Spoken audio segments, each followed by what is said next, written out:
Good afternoon, good morning, or good evening, or whatever the time of the day or night it is that you're tuning into the first report. I'm Clayton Mitchell, and my wingman Fletcher Tabletoe's not actually here, so we don't count this as a genuine first report, although it is going to go on to our website. As you can also see, I've got my very casual tee on at the moment. I've been working today, but it is a recess week, and I'm now in my lounge room giving you an update on what's been going on. Many of you would have been tuned in over the last couple of weeks over the talkback radios and the media stations that have been talking about a remit that was put forward in Tauranga a couple of weeks ago at our 25th anniversary convention here in Tauranga, of course, as I've already said that, to introduce a New Zealand values bill. Now that was actually very largely supported at our convention, and the feedback that I've been having and hearing on the radio and talkback, etc., has been much the same, that people actually believe that we should have a values system in this country that people sign up to and abide by and stick to, or there needs to be some consequences if they don't. Now, there has been talk back about what are New Zealand values and what is that going to look like, and do Maori values change or differ from those that are non-Maori or other people from other backgrounds and so forth. Well, I say to that, what a load of nonsense. There was no talk back when the Prime Minister was over in America at the United Nations doing her speech on what New Zealand values are. And we all agreed, that sounds fantastic. Well, this is very similar. The first thing that we have to understand is that New Zealand is an egalitarian country, not a country that's sectarian. We are egalitarian. And what does egalitarian actually mean? Some people have actually asked me that. Egalitarian is essentially the understanding that everybody in this country is treated exactly the same. That everybody is equal, there is no hierarchy, no tier system, no class system. If you're a New Zealander, even if you're not a New Zealander, you are going to be treated exactly the same as any other human being, no matter what your race, ethnicity, gender, or religious thoughts and views are. So that's number one.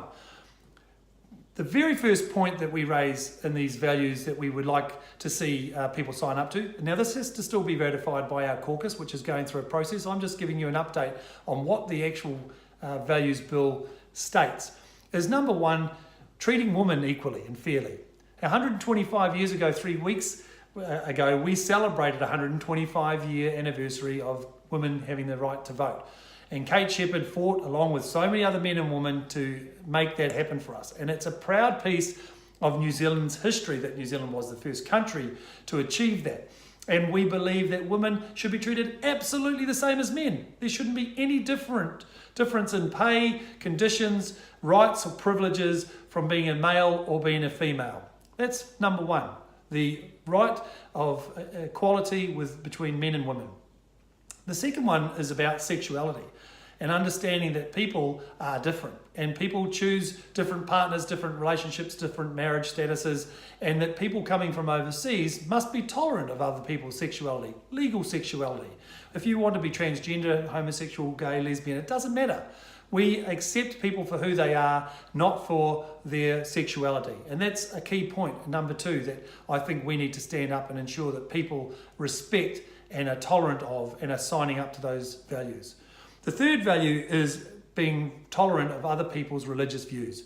There are a plethora of different religious views, Catholic, Christian, Muslim, Buddhist, Jewish, it goes on and on. And in New Zealand, we accept people's different beliefs and religious backgrounds, and we are tolerant of all those, providing those people are tolerant of other people and aren't bigoted or practice any speech that might be deemed to be hate speech, genuine hate speech here, not erroneous hate speech. The fourth point on this is around understanding that New Zealand law is sacrosanct. Now, we run a Westminster parliamentary system here.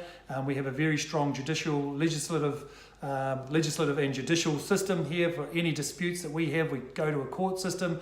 And the last thing that we want to be doing is introducing a religious law to supersede New Zealand law. So signing up to New Zealand values also signs up to the fact that religious law does not sit above New Zealand law, that religious law is not followed in this country. It is the law of the land.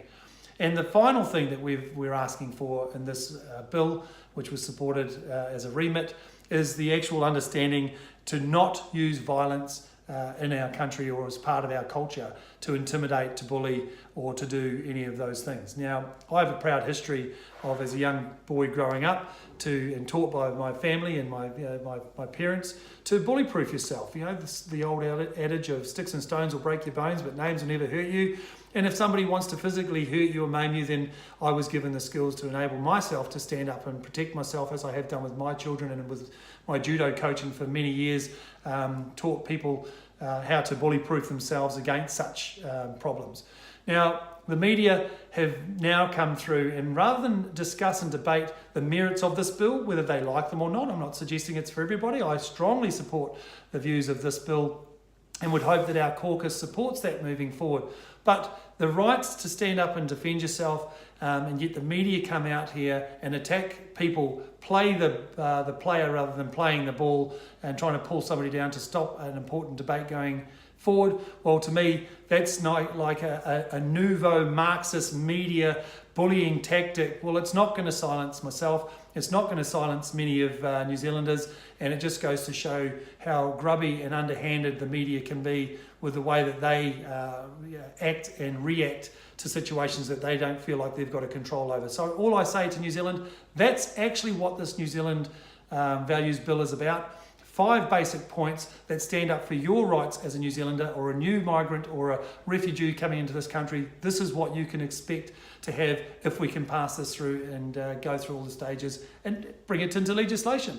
I know some of the political parties out there aren't supporting it at this stage, but some of them don't know the intricacies or the ins and outs of what it is that we're trying to say. These values are for these people that live in this country, no matter what your race, your gender, your sexuality, your ethnicity or background is.